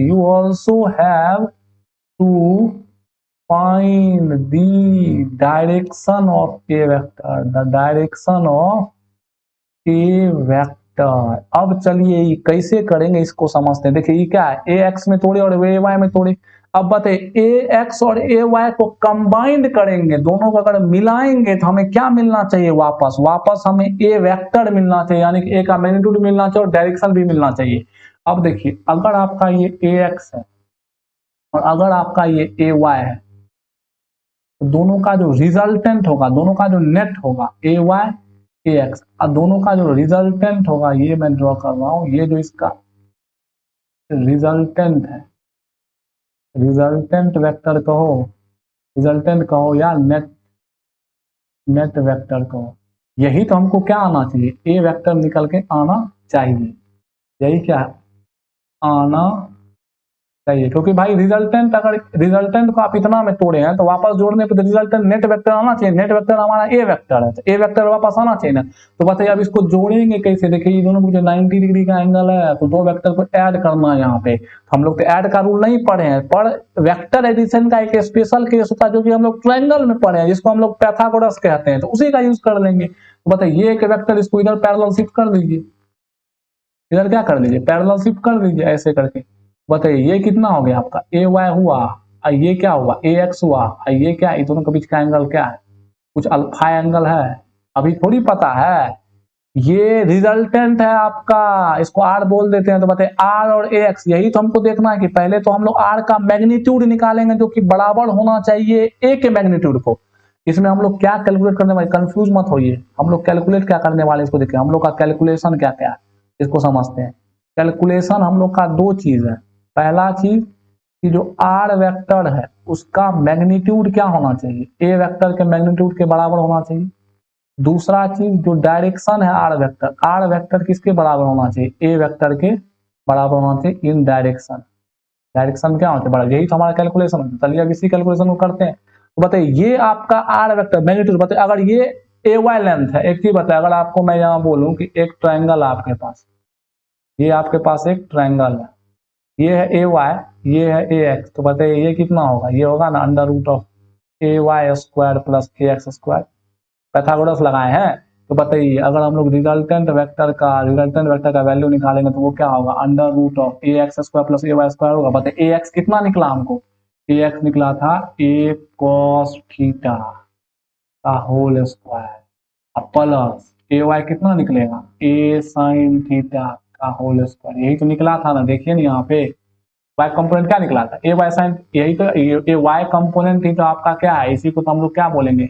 उस वेक्टर का वाई कंपोनेंट। इधर जो हम लोग एक्स कंपोनेंट निकाले, इधर जो एक्स कंपोनेंट निकाले, तो ये आपका क्या था? ए एक्स कंपोनेंट, ए का एक्स कंपोनेंट, ए का वाई कंपोनेंट। तो बताइए वो कितना निकला? ए कॉस थीटा निकला था। हम लोग क्या किए कि एक्स का कंपोनेंट का स्क्वायर, वाई कंपोनेंट स्क्वायर। चलिए इसको आराम से खोलिए, देखिए आर बराबर कितना होगा? सीधो नहीं पढ़िएगा कुछ नहीं होगा। अब बताइए ए क्या हो गया? ए स्क्वायर कॉस स्क्वायर थीटा बना, प्लस क्या बना? ए स्क्वायर साइन स्क्वायर थीटा बना। अब बताइए इसमें से ए स्क्वायर कॉमन ले सकते हैं हम लोग क्या? चलिए यहाँ पे करते हैं। ए स्क्वायर अगर कॉमन ले लेंगे तो देखिए क्या आएगा? ए स्क्वायर कॉमन लीजिएगा, आपके लिए मैं सिंप्लीफाई थोड़ा कर देता हूँ। तो अंदर में क्या बनेगा? Sine square theta plus cos square theta. अब देखिए ए स्क्वायर स्क्वायर है तो बाहर आ जाएगा, तो क्या हो जाएगा? ए। अब बताइए sine square theta plus cos square theta क्या होता है? 1 होता है। जाके पढ़िए ट्रिगो का चैप्टर का वीडियो, तब समझ में आ जाएगा। तो ये होता है 1, तो मल्टीप्लाई बाय 1। तो बताइए यहाँ से हम लोग को साफ साफ क्या निकला? यहाँ से साफ साफ जो है आपको आर वेक्टर का जो मैग्नीट्यूड है वो किसके बराबर आ गया? ए वेक्टर के मैग्नीट्यूड का। तो मतलब अगर हम एक वेक्टर को स्प्लिट करते हैं एक्स और वाई में, तो वापस उसका नेट निकालने पे हमें वही वेक्टर निकलता है। मतलब हमारा जो टेक्निक है वो सही टेक्निक है।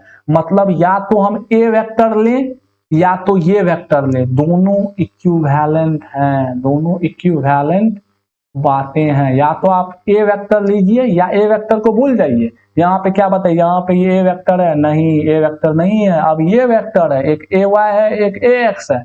या तो ये दोनों वेक्टर लीजिए या तो ये वेक्टर लीजिए। इस दोनों वेक्टर का भी नेट निकालिएगा तो यही आएगा, और ये लीजिएगा तो ये आएगा। पर मेरा काम क्या हो गया? आसान हो गया। क्यों? क्योंकि देखिए अब हम लोग 1 डायमेंशन में आ गए। एक्स को एक्स की तरफ सॉल्व कर लेंगे, वाई को क्या करेंगे? वाई की तरफ सॉल्व कर लेंगे। तो अब चलिए ये तो हो गया मैग्नीट्यूड। अब हम लोग बात करते हैं डायरेक्शन की। तो हम लोग ये चीज वेरीफाई कर चुके हैं। अब हम लोग डायरेक्शन की अगर बात करते हैं, चलिए दूसरा कलर ले लेता हूं मैं। अगर हम लोग बात करते हैं आपको डायरेक्शन की, अगर हम लोग बात करते हैं डायरेक्शन की, तो चलिए डायरेक्शन आपको पता है कौन देता है, given by angle, given by angle. सब पीछे का कॉन्सेप्ट यूज होगा, ये बात जान लीजिए।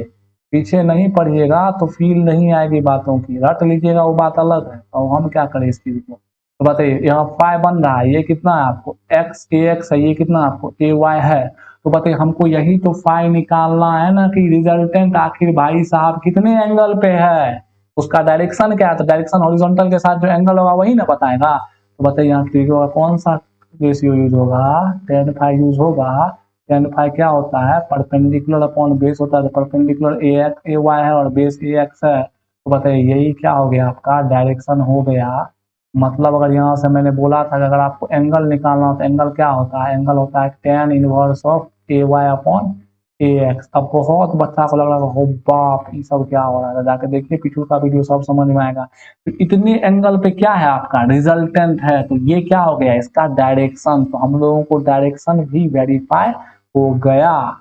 बात समझ में, हम लोगों को क्या हो गया डायरेक्शन भी वेरीफाई हो गया। मतलब हम लोग रिजल्टेंट वेक्टर का डायरेक्शन भी निकाल ले जो कि थीटा के इक्वल ही आएगा। ठीक है, तो यहां से हम लोगों ने क्या किया कि एक वेक्टर को पहले रिजोल्व किया, उसके बाद चेक किया कि जो हम लोग रिजोल्यूशन का कॉन्सेप्ट लगा रहे हैं वो कॉन्सेप्ट टेक्निक सही है या गलत है। हमको पता है कि वापस प्रोसेस करने से हमें वही आना चाहिए। तो देखें हम लोग कि हम लोग को रिजल्ट में वही आंसर वापस आ रहा था। तो हम लोग ये चीज को मान गए तो कि हमारा टेक्निक बिल्कुल सही है। और ये टेक्निक पूरे वेक्टर का सबसे सबसे सबसे सबसे सबसे इंपॉर्टेंट टेक्निक और सबसे ब्रह्मास्त्र है, इसको आपको जानना ही जरूरी है। तो चलिए हम लोग एक सवाल करते हैं, उस पे समझते हैं कि आखिर ये टेक्निक क्यों इंपॉर्टेंट है।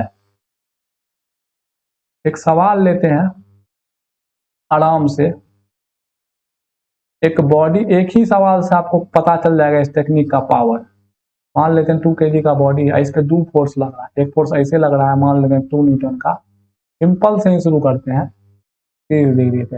एक फोर्स ऐसे लग रहा है, क्या है ये 60 डिग्री पे। हमको ये है 4 न्यूटन। हम पूछ रहे हैं कि find the F net, find the F net force. F net क्या होगा ये हमको बताइए। नेट फोर्स रिजल्टेंट फोर्स इस बॉडी पे कितना लग रहा है बताइए। अब बताइए ये तो एक वेक्टर क्वांटिटी है, वी नो दैट। तो we know that force is a vector quantity, force is a vector quantity. Force क्या है आपका वेक्टर क्वांटिटी, इसलिए हम लोगों को क्या होना पड़ेगा, सतर्क होना पड़ेगा। इसलिए हम लोगों को, इसलिए हम लोगों को थोड़ा सोच के, सोच के काम करना होगा। थोड़ा सोच के क्या करना होगा, काम करना होगा। तो अब देखिए, अब जान चुके हैं ये वेक्टर है तो इसको सोच के काम करेंगे। तो अब हम लोग क्या कर सकते हैं, we can use the concept of resolution. अब चलिए देखते हैं रिजोल्यूशन का यूज कैसे करेंगे। तो सबसे पहले अगर आपको वेक्टर देखना है तो उसके बीच का एंगल होना चाहिए, हर चीज पता तो सबसे पहले इसको सिंप्लीफाई कर लीजिए। तो आपको इससे पहले बताया कि एंगल देखने के लिए क्या करिए, आराम से आप एक बढ़िया सा एक्सिस चुनिए। तो चलिए हॉरिजॉन्टली काम का यहाँ एक्सिस है, चुनते हैं हॉरिजॉन्टल एक्सिस को।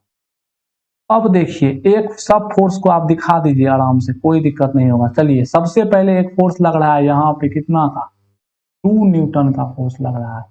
और दूसरा फोर्स लग रहा है आपको किधर, इतना का, किधर लग रहा है कितना का, 6 न्यूटन का फोर्स लग रहा है। अब बताइए ये कितना एंगल दिया हुआ था आपको, ये दिया हुआ था 60 डिग्री। तो ये कितना हो गया 30 डिग्री, और ये भी कितना हो गया हॉरिजॉन्टल के साथ 60, और ये भी हॉरिजॉन्टल के साथ कितना बना रहा है 30 बना रहा है। अब मतलब आपको दो वेक्टर एक प्लेन में मिल गया है, दो अलग अलग प्लेन में मिल गया, एक्स वाई प्लेन, और ये भी आपका X Y minus Y plane है, इसमें मिल गया। अब देखिए अब आपको इस दोनों वेक्टर का रिजल्टेंट निकालना है। ये दोनों वेक्टर किस तरह है 90 डिग्री पर, दोनों का क्या निकालना है आपको, रिजल्टेंट निकालना है कि दोनों का नेट वेक्टर क्या होगा। तो अब देखिए आपको क्या निकालना है, you have to find, you have to find. अब देखिए ये कुछ मान लेते हैं ए वेक्टर है और ये कुछ मान लेते हैं बी वेक्टर है। अब आपको क्या फाइंड करना है, आपको फाइंड करना है ए वेक्टर प्लस बी वेक्टर, मतलब नेट फोर्स कितना हो रहा है ये फाइंड करना है। तो बताइए आप क्या ऑपरेशन जानते हो कि भाई साहब वेक्टर को ऐड कैसे करते हो, आप बोलोगे सर नहीं नहीं जानते हो। यहाँ से क्या पता चला, you do not know the operation, you do not know the operation, मतलब अगर आप ऑपरेशन जानोगे तो आप डायरेक्ट भी कर लोगे, कोई दिक्कत नहीं है। लेकिन ये जो तरीका है ये आप सीख भी सकते हो ट्रिग्नोमेट्री के बेसिस पे, और आप क्लास के अकॉर्डिंग समझाया भी जा सकता है और आपको सॉल्व भी सब सवाल हो जाएगा। You do not know the operation of addition, operation of addition. आप जब हायर क्लासेस में जाओगे तब जो ये बताए हैं टेक्निक, आप इससे और उस ऑपरेशन से, दोनों से कैलकुलेशन देखो, आंसर सेम ही निकलेगा। तो चलिए, but we know the resolution, we know the concept of resolution of vector, मतलब हम लोग वेक्टर के रिजोल्यूशन का कॉन्सेप्ट जानते हैं। तो चलिए इसी को अप्लाई करते हैं। अब बताइए, मेरे पास एक वेक्टर है, सबसे पहले एक वेक्टर चुन लीजिए 2 न्यूटन, और यहाँ पे क्या चुन लीजिए आप, एक एक्स चुन लीजिए, एक वाई चुन लीजिए और दूसरा क्या चुन लीजिए, एक्स चुन लीजिए। अब देखिए ये कितना बना रहा है, 30 डिग्री। तो चलिए इसका एक्स कंपोनेंट निकाल लेते हैं और इसका वाई कंपोनेंट निकाल लेते हैं। ये कुछ ए वेक्टर है, चलिए ए एक्स निकाल लेते हैं और ए वाई निकाल लेते हैं। चलिए ए एक्स निकालेंगे तो क्या होगा, ए एक्स अभी हम लोग जाने हैं क्या होता है, ए वेक्टर का मैग्नीट्यूड का कॉस थीटा, और थीटा क्या होता है हॉरिजॉन्टल। बताइए ए का मैग्नीट्यूड कितना है 2 न्यूटन, और थीटा क्या है कॉस, और थीटा कितना है 30 डिग्री। बताइए कॉस 30 डिग्री क्या होता है, अब ट्रिगो आना चाहिए, कॉस 30 डिग्री होता है √3/2। तो बताइए आंसर में कितना आ गया आपको, √3 न्यूटन आया ए एक्स। चलिए ए एक्स हमको निकल गया। अब इसी वेक्टर का हम लोग क्या निकाल लेते हैं, ए वाई निकाल लेते हैं। तो बताइए ए वाई क्या होता है, ए वाई मतलब वाई कंपोनेंट निकाल लेते हैं। तो वाई कंपोनेंट क्या होता है, ए वाई ए वेक्टर का, तो वो क्या होता है ए का मैग्नीट्यूड और साइन थीटा। तो बताइए हमको क्या हुआ, ए का मैग्नीट्यूड 2 दिया हुआ है, साइन कितना हो जाएगा, साइन 30 ही लेंगे ना, 60 थोड़ी लेने लगेंगे। तो 2 इंटू क्या हो जाएगा 1/2 हो जाएगा, यानी क्या आंसर क्या आ जाएगा आपका 1 न्यूटन। मतलब इसका ए एक्स निकल गया और ए वाई निकल गया। अब चलिए ये हो गया एक वेक्टर का कमाल। अब चलिए दूसरा, इसको आराम से संजो के रख लीजिए, बहुत काम आने वाला है। अब देखिए दूसरा हम लोग क्या लेते हैं, दूसरा वेक्टर कैसे है, कुछ मुंह टेढ़ा है वेक्टर का कुछ, तो ये है कुछ ऐसे वेक्टर जिसको हम लोग क्या बोले बी वेक्टर। तो इसके लिए भी ड्रॉ कर लेते हैं हम लोग, क्या ड्रॉ कर लेते हैं, इसके लिए हम लोग ड्रॉ कर लेते हैं कुछ ऐसे और ऐसे अपना एक्सिस। बताइए ये कितना एंगल दिया हुआ है, जो यूजफुल एक्सिस है इसे आप देखिए आप कैसे ड्रॉ करिएगा, ऐसे ही ना। अच्छा ऐसे है तो वेक्टर देखिए ना, इसी को आधा आधा पार्ट में हम लोग तोड़ दिए और क्या किए। बताइए ये क्या हो गया इसका ए बी एक्स, एक्स का कंपोनेंट क्योंकि एक्स की तरफ है अभी, और ये क्या है आपका बी वाई का कंपोनेंट है। तो बताइए यहाँ से हम लोग बी एक्स निकालेंगे, बी एक्स अभी भी क्या लगेगा, यहाँ भी आप लगा के देख लीजिए ना, कॉस ए थीटा लगेगा। बताइए ये क्या होगा, बी का कॉस थीटा। तो बताइए बी का कॉस थीटा क्या होगा, बी का मैग्नीट्यूड कॉस 60 होता है 1/2, तो कितना हो जाएगा 3 न्यूटन। और बताइए अगर हम लोग बी वाई निकाले, बी का क्या निकाले वाई कंपोनेंट निकाले, तो बी का वाई कंपोनेंट क्या होगा, बी का वाई कंपोनेंट होगा कॉस बी का साइन थीटा, बी का क्या होगा आपका साइन थीटा होगा। तो बताइए बी कितना है 6 और साइन 60 होता है √3/2। तो बताइए कितना हो जाएगा ये 2 से 3 यानी कि 3√3 न्यूटन। मतलब आपको ए वेक्टर का भी एक्स निकल गया, बी वेक्टर का भी एक्स निकल गया, हाँ ए का भी वाई निकल गया और बी का भी क्या निकल गया, आपको वाई निकल गया। मतलब यहाँ से हमको ये पता चला कि हमको ए का एक्स क्या निकल गया, ए का एक्स निकल गया, बी का एक्स निकल गया, हमको ए का वाई निकल गया, हमको बी का वाई निकल गया। मतलब दोनों का एक्स एक्स निकल गया और दोनों का वाई वाई हम लोगों को निकल चुका है। बताइए ए का एक्स कितना निकला √3 और ए का वाई कितना निकला 1। तो सबसे पहले लिख लेते हैं, ए का एक्स कितना निकला हमको √3 न्यूटन और ए का वाई कितना निकला हमको 1 न्यूटन। और बताइए ए का फिर उधर देखिए बी का एक्स कितना निकला 3 और ये कितना निकला 3√3 न्यूटन। अब बी का एक्स निकला 3 न्यूटन और ये क्या हो गया 3√3 न्यूटन। अब कैलकुलेशन एक बार चेक कर लेते हैं कि कैलकुलेशन एरर तो नहीं हुआ है। तो चलिए देखिए ए cos 2 cos 60 cos 30 होता है sin 60 √3/2, तो √3 हो गया इतना, sin 30 होता है 1/2 तो 2 से 2 1 हो गया, cos 60 होता है आपको यहाँ पे 60 है थीटा 60 है तो 60 हो गया, तो कितना cos 60 sin 60 1/2 तो 2 से 3 बार में, और यहाँ से 60 √3/2 तो 2 से 3 और 3√3, तो कैलकुलेशन बिल्कुल सही है। अब चलिए आपको ए का एक्स और बी का एक्स, ए का वाई बी का वाई पता चल गया। तो बताइए हमको क्या निकालना, हमको तो आर वेक्टर में निकालना है। और आर वेक्टर क्या होगा, आर वेक्टर होगा ए वेक्टर प्लस बी वेक्टर।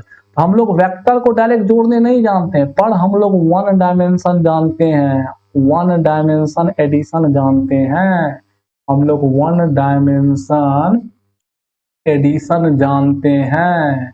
तो बताइए, अगर हम लोग वन डायमेंशन एडिशन की बात करें तो बताइए आर का एक्स भी तो निकाल सकते हैं।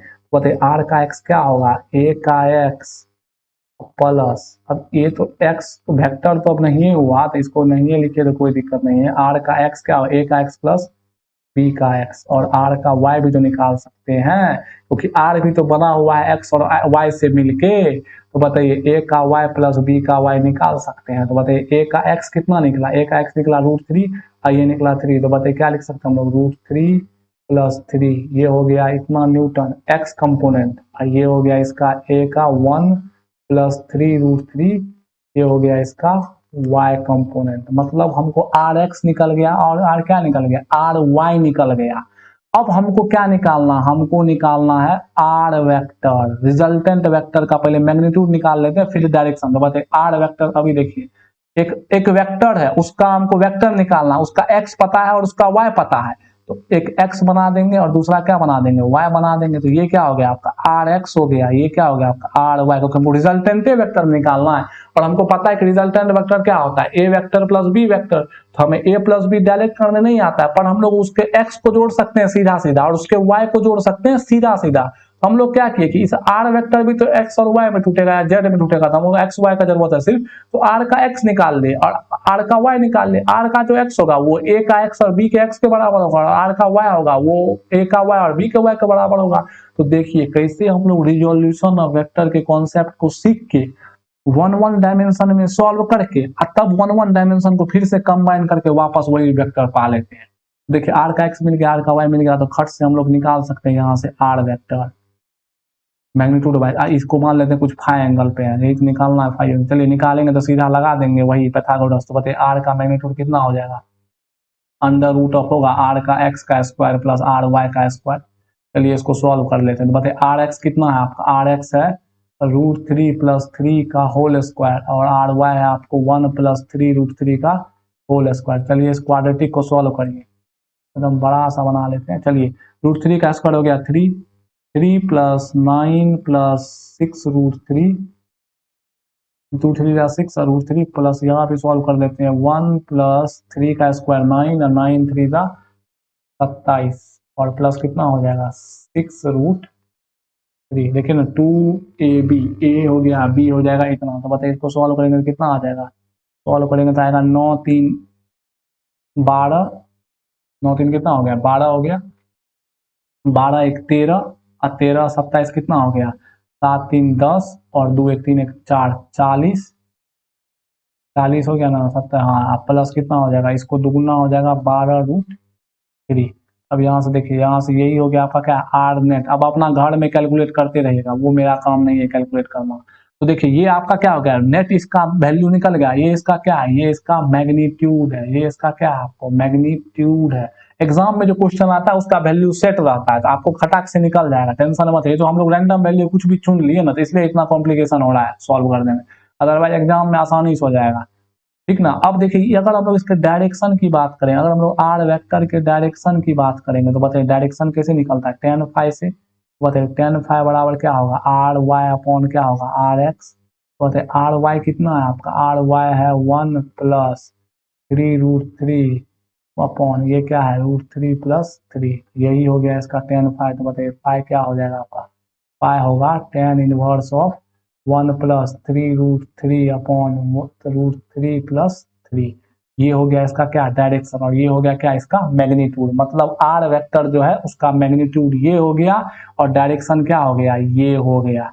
तो मतलब अगर आपको दो वेक्टर दिया हुआ है और उसका रिजल्टेंट वेक्टर या नेट वेक्टर पूछ रहा है, तो आप उसको क्या करिए, एक्स को सबका एक्स की तरफ तोड़ लीजिए कंपोनेंट, सबका वाई की तरफ तोड़ लीजिए, x को पूरा जोड़ लीजिए, y को जितना है फोर्सेस, चाहे यहाँ हजारों फोर्स क्यों नहीं हो, उस हजारों फोर्स का आपको x कंपोनेंट तोड़ देना, उस हजारों फोर्स का y कंपोनेंट तोड़ देना, x फोर्स को x के तरफ पूरा सॉल्व कर दीजिए, y फोर्स को y के तरफ पूरा जोड़ लीजिए, या घटाना है तो घटा लीजिए।